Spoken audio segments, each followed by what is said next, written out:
Então sejam todos muito bem-vindos de volta. Se você não é inscrito aqui no canal, se inscreve e ativa a notificação para você não perder nenhum vídeo assim que ele for pro ar. Começando mais um dia aqui de gravações, estou com um setup novo, por favor deixe o feedback aí de áudio. Temo que não esteja tão bom, mas a gente vai ajustando ao longo do percurso, família. Vamos ver hoje indícios de demanda chegando no mercado. É sobre isso que a gente vai falar. A gente vai fazer uma análise on-chain aqui de alguns indicadores que a Glassnode soltou na última segunda-feira. Vamos direto ao ponto então aqui. Vamos começar hoje sem enrolação.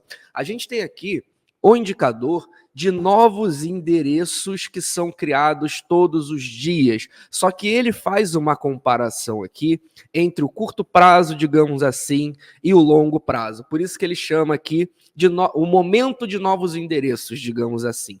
A gente tem, então, a média de novos endereços que surgem no mercado todos os dias. Quando eu falo endereços, seriam novas carteiras, digamos assim, que são criadas no Bitcoin todos os dias. E a gente tem a média dos últimos 30 dias em vermelho e a média dos últimos 365 dias em azul. O que acontece? Quando a gente tem uma média de 365 dias maior do que uma média de 30 dias, isso indica o quê? Indica que a gente tem menos demanda do mercado. Porque se você pegar a média do último ano, ela é superior à média do último mês. Então representa que o último mês tem menos demanda chegando do que a média do último ano.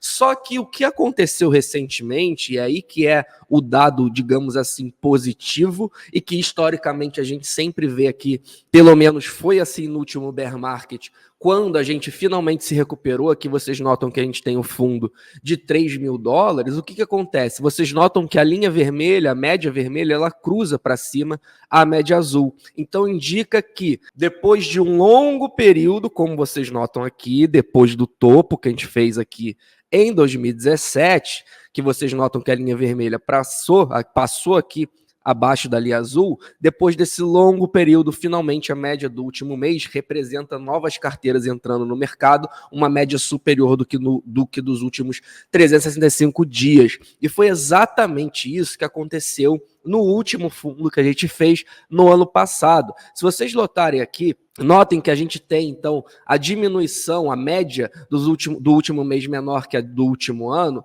desde o topo aqui de $65.000. Então, desde abril de 2021, que a gente tem esse indicador representando que a gente tem uma demanda média maior no último ano do que menor no último mês. Então, vocês notam que praticamente aqui desde abril de 2021 que a gente não tinha esse cruzamento mostrando que a demanda está chegando superior no último mês do que no último ano. A gente teve aqui um falso impulso, digamos assim, quando o Bitcoin esboçou fazer aqui uma recuperação, se eu não me engano, aqui por volta de $48.000, só que rapidamente vocês notam aqui que passou de novo essa demanda recente abaixo da demanda azul.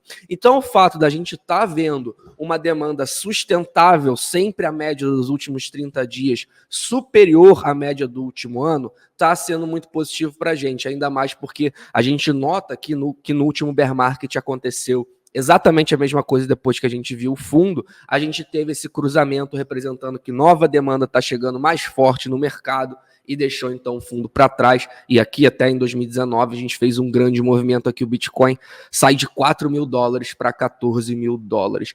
Outro indicador que a gente também pode usar para calcular, digamos assim, essa demanda nova chegando no mercado ou não. E por que é tão importante a gente calcular a demanda? Esqueci de explicar o básico antes. Uma demanda é importante porque você tem uma oferta limitada no Bitcoin. Só vão existir 21 milhões de Bitcoins no mundo. Então, um ativo escasso, explicando assim da forma mais básica possível, um ativo escasso com uma demanda crescente, isso tende a dar um choque de oferta, ainda mais depois do halving, que a gente tem essa diminuição de novos Bitcoins em 50%. Mas isso nem entra no caso. Vamos ver aqui agora, então, esse indicador, porque outra forma da gente medir a demanda é medir qual é a taxa que está sendo paga aos mineradores, porque a gente sabe que quando começa a vir mais demanda para o mercado, a gente tem essas taxas ganhando valor, ganhando mais quantidade de taxa gerada, porque a blockchain, obviamente, ela está mais aquecida, tem mais transação acontecendo, então a demanda chega no mercado,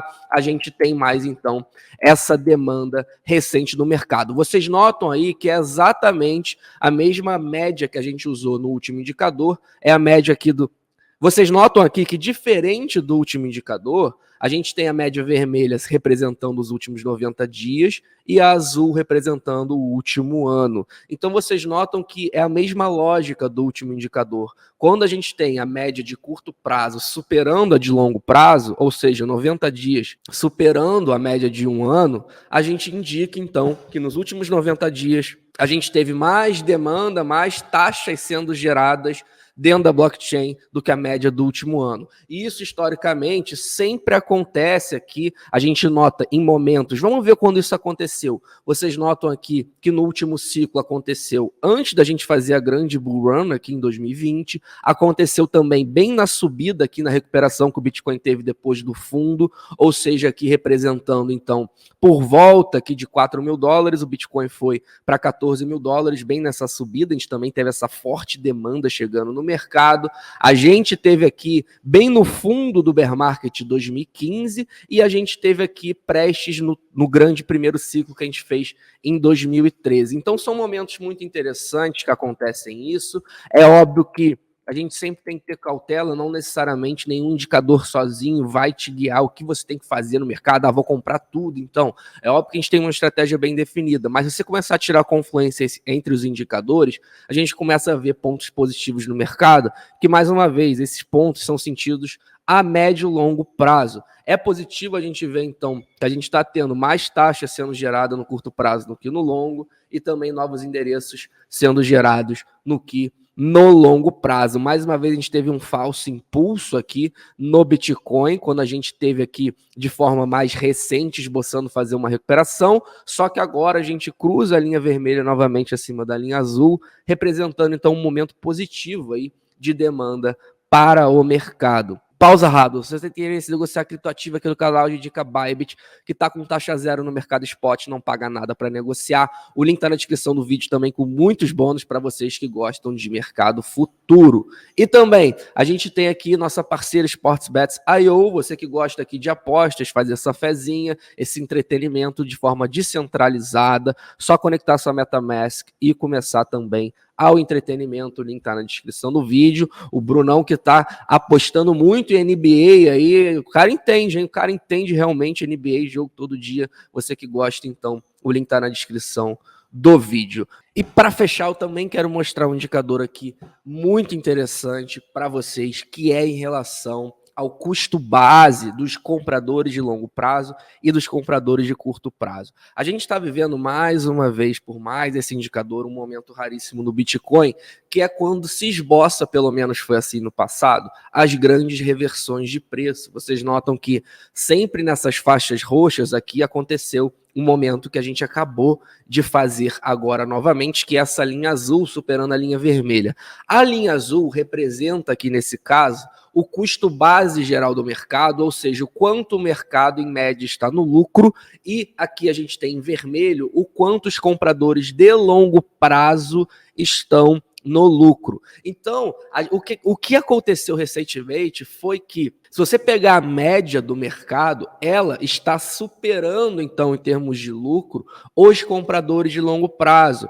Isso começa a ser responsivo, digamos assim. Isso acontece sempre, a gente nota aqui nessas faixas roxas, mas em momentos muito interessantes do mercado, de recuperação de preço. Ou seja, que houve uma forte capitulação a ponto de que, a ponto dos compradores de curto prazo terem um custo base melhor do que os de longo prazo, e dessa forma, então, quando o preço começa a responder, você tem que esse grupo de curto prazo entra no lucro de uma forma superior ao dos compradores de longo prazo, ou seja, isso é bem raro de acontecer, essa reversão, porque a gente tem que ter esse conjunto de fatores para isso acontecer. A gente tem que ter uma queda rápida nos preços, ou seja, para os compradores de curto prazo comprarem Bitcoin muito desvalorizado, a ponto de um custo até melhor do que no longo prazo, e a gente tem que ter uma recuperação também significativa para esse grupo entrar rapidamente também no lucro. Então a gente sempre tem essa mudança de oferta sempre nos grandes movimentos do Bitcoin,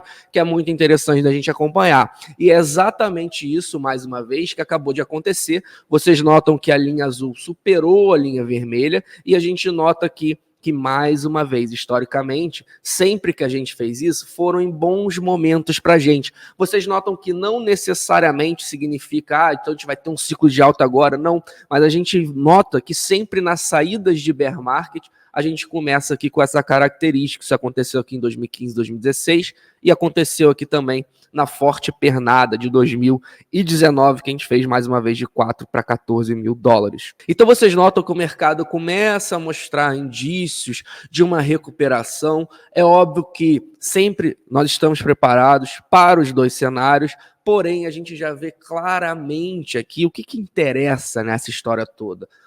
Se a história voltar a se repetir, a gente então está finalmente começando a esboçar uma recuperação para uma nova jornada que pode durar aí uns 2 anos, lá em 2025, 2026, com um novo topo histórico e uma bull run como a gente conhece. De qualquer forma, a gente já nota aqui que talvez a gente esteja tendo nessa fase os últimos meses ali para conseguir essa oportunidade de ouro, pelo menos na minha opinião, de pegar essa grande fase de acumulação que ninguém quer saber no mercado de criptomoeda, e você vai comprando ali sem estresse ativos tão valiosos, tão escassos, você vai comprando eles de forma barata em relação ao seu valor. O preço está muito desvalorizado em relação ao valor. Então se atentem a isso, a gente pode estar vivendo aí os últimos meses dessa oportunidade, de repente o último ano, o último ano e meio, não sei, mas com certeza essa fase de acumulação não vai durar para sempre. A gente vai, pelo menos é o que eu acredito, ter sim uma nova bull run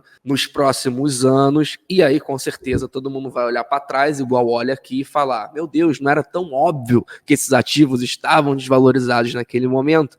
Mas infelizmente poucas pessoas conseguem enxergar isso na hora que acontece. Então, se você gostou do vídeo de hoje, deixa seu like, ativa a notificação. Não deixa de ver o nosso clube de membros com conteúdo exclusivos todos os dias. O link está na descrição do vídeo. E para fechar, nosso conselheiro financeiro, nem estou aqui para fazer você gostar de Bitcoin. Afinal de contas, você não gosta de Bitcoin. O azar é seu, não meu. Tenham todos um ótimo dia e até amanhã.